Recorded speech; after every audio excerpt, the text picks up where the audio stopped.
Hello from Bergaland. I'm Jane, and today we are joined by Patrick Sharry. Welcome, Patrick. Thanks, Jane. Good to have you here. Yeah. So, Patrick, we've known each other for the past, 5 months now? Yeah, Almost. I haven't been counting, but Yeah. So, basically, you're the facilitator of strategy and now the management and decision making. But you haven't always been a facilitator here at the AGSM. Can you tell us a little bit more about your background and how you came to where you are? So, a long time ago on a faraway land, which was actually Queensland, I used to be a high school maths teacher, which is an excellent preparation for life, and I highly recommend it. But I got to about 30 and realised that even though I loved doing that, I wouldn't be happy doing it forever. And, you know, the next level of detail is that people were starting to talk to me about becoming a deputy principal and things like that, and I thought, oh, no, I don't want to do that. Coincidentally, in the middle of that, a very good friend of mine from university days got a job at McKinsey. And I caught up with him, I had a coffee, and he talked about what he was doing, and it became obvious to me that he was getting paid to think, and it didn't involve constraining 30 adolescents at the same time. I thought, oh, this is really interesting. So it just sort of sparked an interest. And then I knew that because of who I was and where I was and who knew me and all that, that if I wanted to do something different, I'd need to go somewhere else to do it. So I did the Australian thing and put on a backpack and vaguely headed north. And backpacked through Asia for a couple of months and ended up in London, which was always the plan. I had some relatives there and gave me a base and that kind of thing. And this was 1992. And I knew that I wanted to do more study. I'd done a master's in maths education while I was teaching. I started teaching because that paid the bills. And then I started writing letters to universities to get their brochures and things, because that was the only way to do it. And then eventually found this course at the London School of Economics in Decision Sciences. And it was actually the first year the program was running. And so I enrolled in that, and that was just fantastic. Met some great people. I'm still really good friends with one of the lecturers from that time. And at the end of the course, what you needed to do was what they called a summer project, which is a little bit like the strategic consulting project thing that happens at the AGSM, except it was individual, not group. So I did that, found an organisation to sponsor it. They really loved what I did, and at the end of that they said, oh, will you come back and do some consulting for us? And I thought, you know, what you need for a business is a customer, and I had one. And I very consciously said to myself that if I made as much money consulting in the first year as I would have teaching, then I'd stay with the consulting. And of course teachers don't get paid very much, so it wasn't a very high bar. And you're earning pound sterling compared to Australian dollars at the time. So although that's a whole other story. For you. No, when you get to another country, you've got to stop thinking in Australian dollars. You've just got to think in the local currency. And that was 1994, so nearly 30 years ago. Which company was that? So that was Austrade, the Australian Trade Commission. Nice. And I did work for them on and off for more than 15 years. That's great. And then built a client base out from that. And then a bit over, almost 12 years ago, I got a connection through a friend. The AGSM were looking for people to facilitate things, so I had a conversation with someone, started doing some exec ed stuff, started doing some exec MBA stuff, got asked very short notice to take over managerial decision making, which is sort of my sweet spot, so that was lovely. That went quite well, so again at quite short notice they needed someone to take over strategy, so they got me to do that. And then that went quite well, and I taught another course for a long time called Strategies for Growth, sort of an advanced strategies course. Just been doing that now for over a decade. Wow, amazing. I want to go back to the time when you were travelling all around Asia. How was that? Oh, I loved it. How long did you travel for? So that one was a bit over 3 months. Okay, all right. So flew into Singapore, went up through Malaysia, Thailand, flew to Kunming, went by bus and train around the back blocks of China, out to Urumqi and Kashgar, and then on a rickety bus over the Karakoram Highway into Pakistan. Wow. Through Pakistan and into India, a bit of India, and then flew to the UK from there. That's cool. It was. Yeah. It was How did great. that shape the way you see life at that time? So it wasn't my first backpacking trip. And Of course, you were 30 then. Yeah. So okay. I'd done lots of that before. Yeah. That was probably was my longest adventure. Yeah. But I'd done not dissimilar things. Yeah. But at shorter scale. Yeah. Yeah. Okay. All right. And it used to be that I would say that I liked going to places where there was no McDonald's. It's getting harder and harder now. Getting harder and harder to do. Those strategists. They're a nuisance, aren't they? They're a nuisance. But yes, I do sometimes bemoan the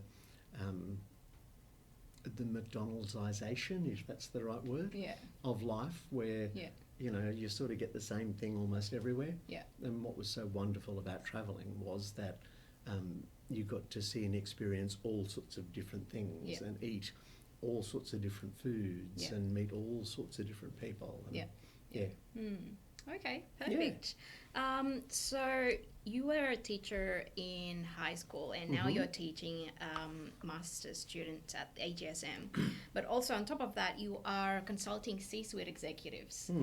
So 3 groups. Which one makes the better students? Oh, the high school maths students, absolutely. Of course, Jane. How could I not say that? Just younger, easier to share. Oh, yeah. Smarter, all that kind of thing. Yeah. Okay. So I always find these better than questions, really very, difficult. Yeah. Okay.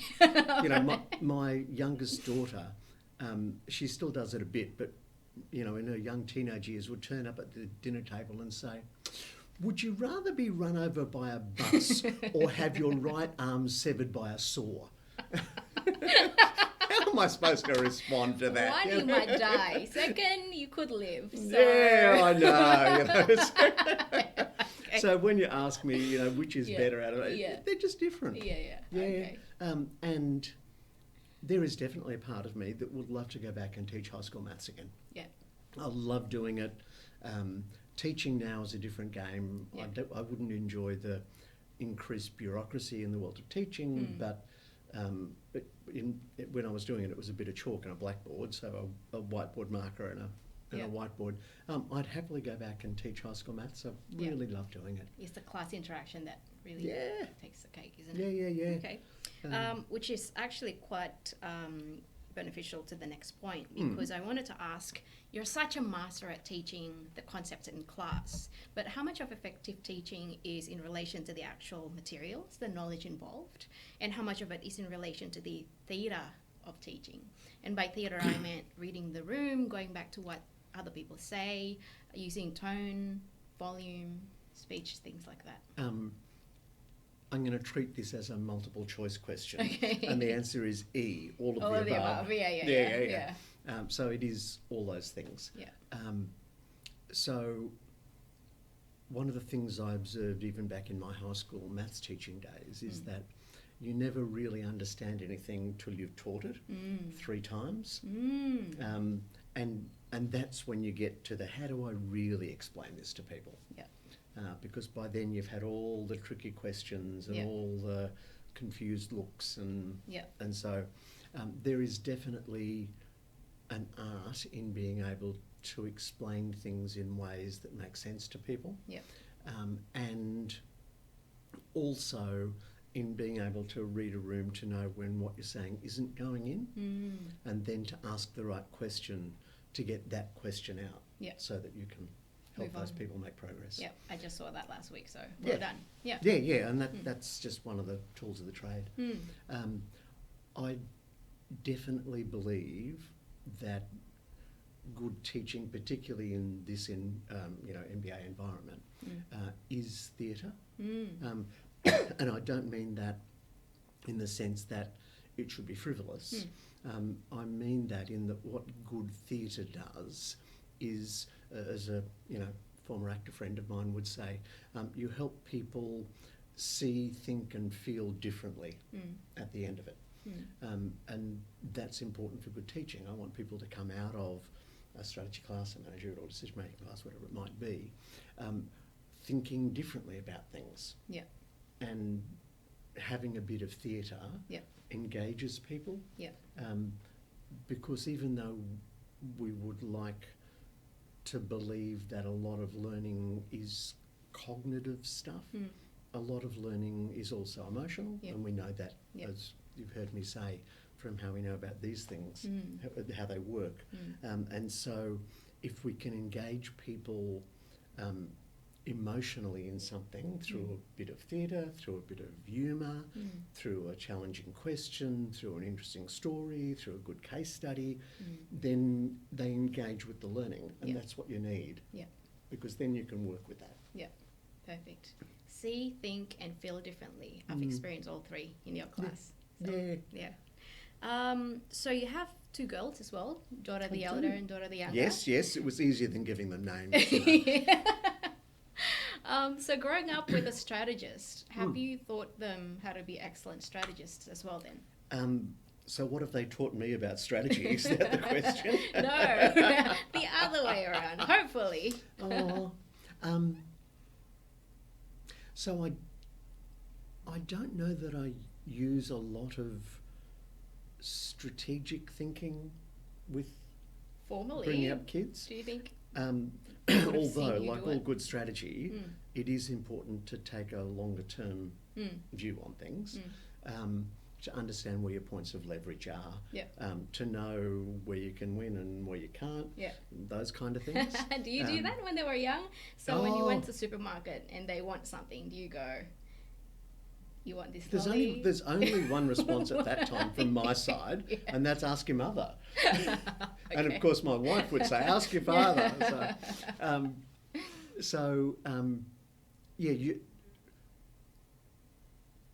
I do use a lot more of the stuff from managerial decision making in terms of bringing up kids, and I wouldn't want to suggest for a moment I'm a perfect parent. I don't think perfect parents exist.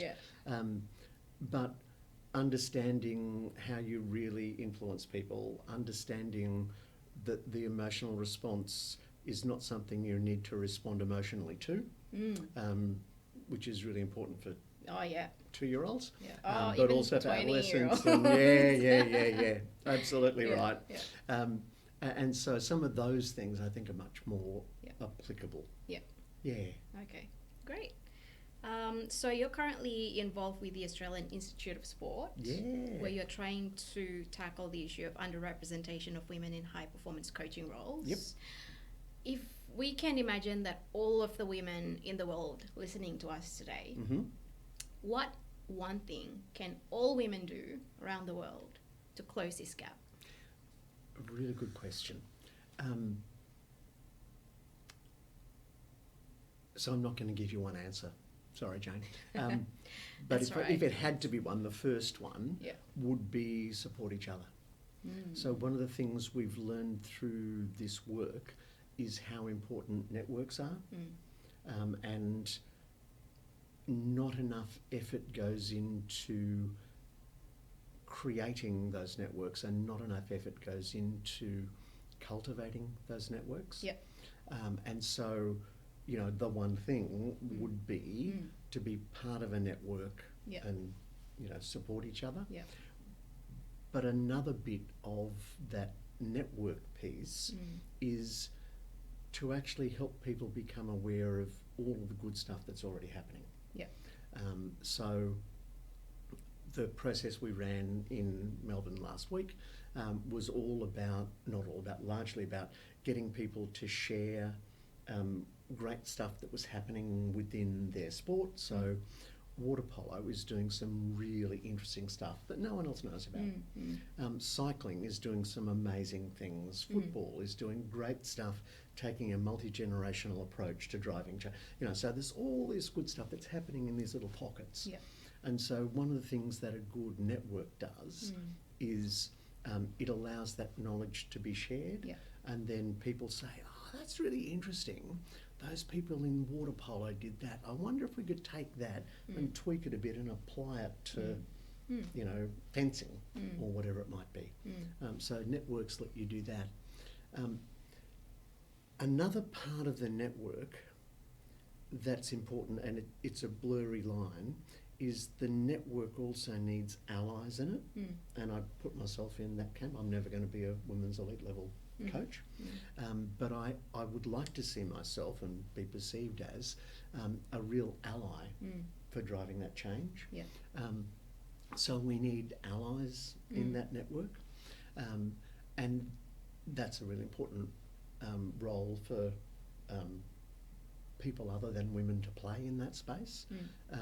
And if I go the next step from that, another of the things that we've learned is that without a doubt, there's a lot of really horrible behaviour that happens, probably mostly from men to women, but sometimes from women to men and sometimes from women to women as well. And one of the things that we need allies to do is actually to call the bad behaviour and say, you've just said this, that's not acceptable here. We don't stand up and yell at people in the middle of board meetings and swear at them and call them names. That's just not acceptable here. And unless we have those sort of allies who are stepping into that space, the bad behaviour persists. So that's sort of layers of an onion there. Perfect. So support each other, the importance of network, get allies and call out bad behaviours. And the 2.5 one was share the good stuff that's happening. That's right, share the good stuff. Okay, perfect, thank you. Bananas. Oh, bananas. Can you tell us a bit more about that? So, I love food, I love cooking. I will talk about food with just about anybody. I'll eat most things. The thing that I will not eat is a banana. And our family folklore is that I'm actually, depending on how you think about it, I'm one of 5 or one of 9. Okay. I've got a brother called Patrick and 2 sisters called Margaret. Because we were really poor and we couldn't afford a new name for each child. But from my birth family, whenever my mother was pregnant, she would eat bananas literally as quickly as they could be bought for her. She just loved them. And none of my siblings will eat bananas. One of my sisters got really into triathlons at one stage, and her coach said that if she wanted to do this, she needed to eat bananas. And so she sort of She did. She can eat a banana. She'd prefer not to, but she can do it. But the rest of us, even the smell. Okay. So currently you are doing business consulting as well as teaching at the AGSM. Is there any specific area that you prefer better than the other, or do they complement each other? Oh, they complement each other. And I'm very lucky that I get to do both. So the teaching makes me stay really up to date with my reading, which I'd sort of do anyway, but it really you really do your reading. I love my reading. Just a bit. And that means I've got good theoretical understanding of things, and I get to practice communicating that. That's very useful in the consulting space because I can bring that stuff to businesses who often don't stay up to date with thinking, don't have frameworks for things and so on. But of course, out of the consulting work, I get lots and lots of good examples and case studies and what worked and what didn't and that kind of thing that I can then bring into the classroom. So it just works really well together. It really helped me consolidate everything that we learned during strategy when you invited the CEO of the blue chip company and then it just sort of, the penny sort of dropped, like this is why you're learning all of these strategies, because it makes sense in real life. Oh yeah, absolutely. Yeah. I think so. As I mentioned really briefly before, I did a Masters in Maths Education when I was teaching. Did things like history and philosophy of mathematics, which was huge amounts of fun, but I won't bore people with that now. That was very theoretical for good purpose. I think the MBA is a different program, and as you will remember, good strategy is about the job the customer needs done. And if we think about strategy for MBA students, the job the customer needs done is to get a job. And so I'm really conscious in the work that I do in the room in helping those MBA students to actually continue to think constructively about how this applies in real life and how they could bring that to bear in a job. I think that's really critical. Perfect combination. Thank Yeah. you. If you can only teach one subject for the rest of your life, that's not strategy, not managerial decision making, not strategy growth, what would that be? Next you're going to ask me if there's only one food I could eat for the rest of my life, what would that be? And that's another unanswerable question. So I think it would be something around the application of neuroscience. So I'm not a neuroscientist, but I read a lot in that space, and I'm really interested in the application of that to things. How we make decisions, how we work as groups, that kind of thing. And that's something I'd really love to teach. And if I can put in a little word from our sponsor at this point, one of the things we're working on here at the AGSM at the moment is a course in sustainable business, which I'm really looking forward to teaching in the future. And that matters because our biggest challenge is the climate crisis. And business has such an important role to play in that.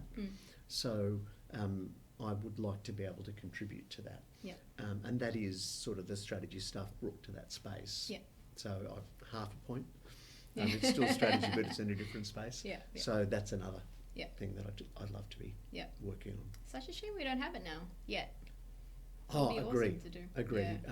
But it's also nice that we'll have it for next year. Okay. Okay, so this is something that we mentioned I think it was this term. So you're talking about a time when you were on a business trip in Hobart, and the conference was, it took place at the Hobart Casino. And you were just there observing people there, and somebody went to the docket, I don't know, somewhere to the whole gambling thing. To check in their chips, and you said, there's one family that's not going to have their dinner that night. I'm actually one of those families. So gambling affected my family, and we had to really live the consequences of gambling addiction. So my question is, should the government interfere and make gambling illegal? Or do you think it's such a basic human need, or human want, I should say, that illegal gambling will still happen regardless? So I think that that people will gamble. Some people are more likely to gamble than others, and some people who are more likely to gamble are prone to become addicted because it's an addiction, it's a dopamine circuitry, so there is that. So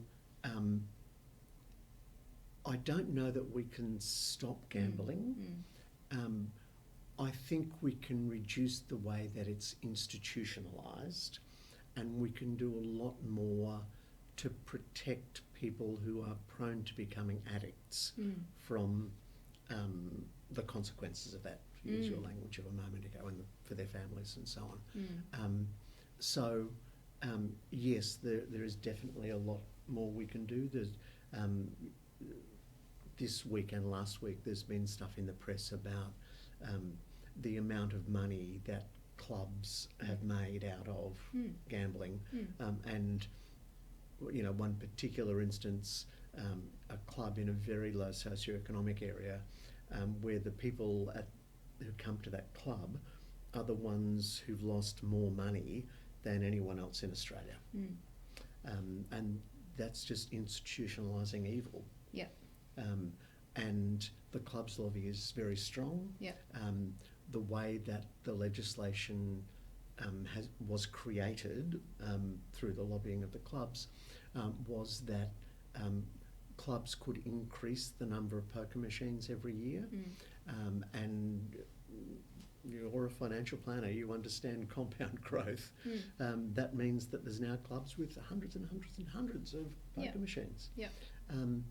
And on one level, it has I have no interest in it. But if someone wants to, take $5 and put $5 coins into a poker machine and win a bit, lose a bit. Yeah, and they don't care. That's okay, because it's not material for them. Yeah. But what these clubs thrive on, that's too positive a word, is people who shouldn't be putting all their money into the poker machines, who are trapped in that addiction. Yeah. And poker machines are a particular form of evil because it is so institutionalised. But we see the same in other forms of gambling. So the arrival of betting apps on people's phones is so vicious as well, because it follows you around everywhere all the time, 24/7. Exactly. Yeah. And I'll occasionally buy a lotto ticket because it's nice for $2.50 or whatever it is to have a dream for the week. But I'm not trapped in that. Yeah. But if you've got that betting app there all the time and it's pushing at you that you should be betting on this football game or that tennis match or whatever it is, I don't know that we should be encouraging that. Do you think that the Australian government will ever step in, or do you think it's I think we're seeing some steps in that direction. So at an Australian level, 2 weeks ago, the new federal government has said that they will change the language that betting apps and so forth need to use in TV advertising from gamble responsibly to things like you will lose more money than you will ever win. Being really... Now, if you're in the depths of an addiction, that may or may not make a huge difference, but if you're heading that way... it may stop you. Yep. Or at least make you stop and think. Yeah. Okay. So this is one of my most top exercise that you did in class, where you showed different maps of the world, different perspective of where things are.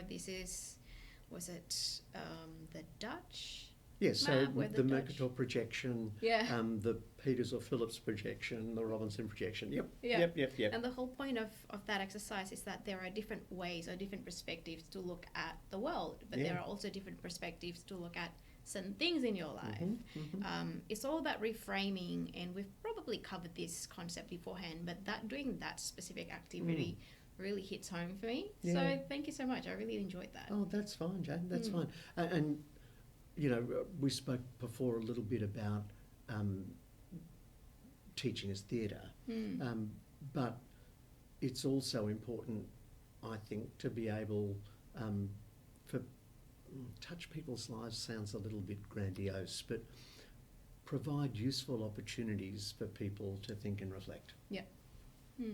So if I've been able to do that, that's lovely. Yeah, you have. Okay, so I'm not sure whether if you remember this, but in October 2016, you created a post. You made a few predictions about the impact of digitisation in the workplace. Do you remember this? Sorry, about the impact of digitisation in the workplace. Yep. So you made a few predictions, 3 in particular. The first one is that people will enjoy their freedom more, that they will have multiple jobs going on at the same time. Number 2 is that people will change in the way we think of employee workplace arrangements. So Yes. people will have that hybrid Mm-hmm. arrangement, some work at home, some Yep. work in the office. Yep. And number 3 is that it will happen in the next decade. So you did really well out of the 2. The third one, not so much, because it happened 3 years after. Because how can you not predict COVID, right? Well, I'm sorry, I couldn't predict COVID. I should have listened to Bill Gates. So, that's amazing. Do you have it? What's your prediction for the next decade then? So, I think the next decade will be a time of incredible, almost turmoil. I think that we'll see bigger challenges on the geopolitical front than we've seen in my lifetime, for example. And we've got little glimmers of that with Russia and the Ukraine at the moment, North Korea, but also what we see with the US almost on the edge of civil war, because they've let themselves become so polarised in the way that they see things. So there will be that, but you were teasing me appropriately a moment ago about COVID. One of the things that in complex systems is that you can't predict when things will happen, and so in that complex biosphere, we see the COVID thing arise. We sort of knew there might be something somewhere, but we didn't know it would be then. There's a whole lot of those in the climate space, and so, as we speak in New South Wales, we're seeing floods unlike people have seen in their lifetimes. And I think we'll see a lot more catastrophic climate events. And on one level, it's terrible people in New South Wales have been flooded. But when you look at that globally, and you look at the way that it will change life in so many parts of the planet, we can't think through what are all the implications of that. So I would expect, and I'm not alone in this, but I would expect that we will have hundreds of millions of climate refugees from all sorts of parts of the world, and we haven't done a great job with refugees over the last couple of decades. We'll need to rethink that. I think we'll have real challenges around food security. We've had little glimmers of that from the Ukraine crisis, but we'll see a lot more of that. There'll be things like that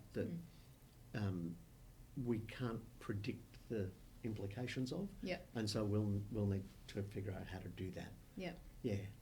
Interesting and sobering. I try very hard not to be downbeat about all that, because I'm an optimist at heart. I sort of have great faith in the human ability to innovate and so on, but we've got to create the space for that innovation to happen. And in order for us to do that, first we need to realise that that is the way we're heading. So Absolutely. we do need to change course. Okay. Absolutely. All right, great. I just wanted to thank you again for being such a great facilitator. I think that's fine. You're a wonderful combination of wisdom, humility and humour, and I've really enjoyed spending time with you in class. So thank you. Oh, that's fine, Jane. That's fine. I'm very lucky. I've been able to create a space where I really love what I do. And I'm very fortunate to have classrooms of wonderful people like you, because as you've seen from the way that I work, it's actually not about me, it's about the people in the class stepping into the space and doing their readings and being part of the conversation, and so it's people like you that make that possible. Very humble. We're only doing that because you're showing us the way. So before we close, I have some questions for quickfire round. Yeah. Okay, all right. So we have 2 minutes to answer these questions. All of them? Yes. Okay. Ready? So you're the Chief Curiosity Officer at A Curious Drop. What do you consider to be the best wine of all time? Would I rather have my right arm chopped off, or would I rather be run over by a bus? It depends a lot on what you're eating, because I'm very much about the food and the wine go together. Okay. There are so many lovely, lovely wines out there that work in particular settings. Okay. And I just find that unanswerable. If you could have your last meal, how would you describe it and what would you pair with it?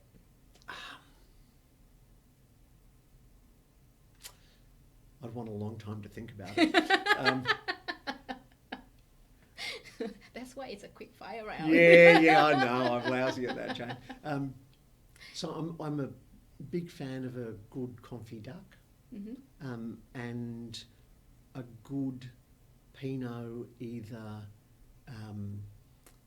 Burgundy or Victorian or New Zealand. Okay. Would be nice with that, or German.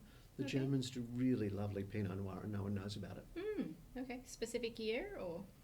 Generally. Yep. I haven't looked for a few years, but Germany makes about a third of the world's Pinot, and consistently wins medals at international shows and so on. Okay. And unless you're in the know, no one knows. Yeah. Okay. All right. What do you do for you?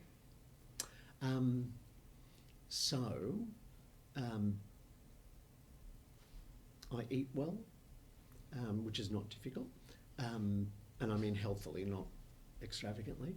I haven't had a great year with it because I had not a long COVID, but a long recovery from my COVID. So I haven't done as much exercise this year, although I'm back into it now, and that's wonderful. I have a wonderful family, and one of the things that keeps me at the level of sanity that people perceive I have at the moment is that we sit down and we have dinner together every night. Oh, nice. And that's sort of an anchor for things. Yeah. And I read. And read and read and read and read. Yeah. Okay. Mozart or Miles Davis? Would I rather have my right arm cut off? So I got a little thing on Spotify the other day that told me I'd listened to 214 different genres this year. Wow, generalist. So it wouldn't be unusual for me to have Miles Davis on in the morning. Yeah. Actually, Miles Davis more in the evening, Mozart in the morning, some West African stuff in the middle of the day, a bit of Latin American folk stuff in, Yeah, nice. Yeah. Okay. Yeah. Cool. What's your favourite strategy or framework and why? It's a very nerdy question. Oh, yeah. I bet you don't get to ask that of a lot of people. So, without a doubt, the one that I would use the most is the Playing to Win framework, Martin and Lafley, because I find that so useful in so many places. Yeah. So if I had to pick only one, that would probably be it. Yeah. Okay. All right. So imagine that you're stranded on an island, and it's been days, if not weeks, if not months. You've lost track of time. You're hungry, you're parched, and you yearn for human company. And then a genie appears. You only have one choice. Either your favorite cup of coffee or your favorite book. Which one would you choose? Well, in these situations, it's worth noting that a good strategy is your first wish should be to have 10 wishes. I think in that situation, while I love the book, I'd probably take the coffee. I'm nervous taking the coffee because coffee is diuretic and that will just make me thirstier. By then I will have been well over my coffee habit, so I won't be getting withdrawal headaches, so I won't need it that much. Yeah, but probably the coffee. Okay. And that's in no small part because I don't know if I could decide on my favourite book. Okay, fair enough. Why do you do what you do? If I had to put it in a couple of words, what is life about? Be kind and help people make sense of things. Nice. And lastly, what do you want to be remembered for? Oh, I thought you were going to ask, what do I want to be when I grow up? Because I haven't decided on that yet either. It's funny, people often ask this sort of legacy question, and I don't really have an interest in leaving a legacy or being remembered for myself.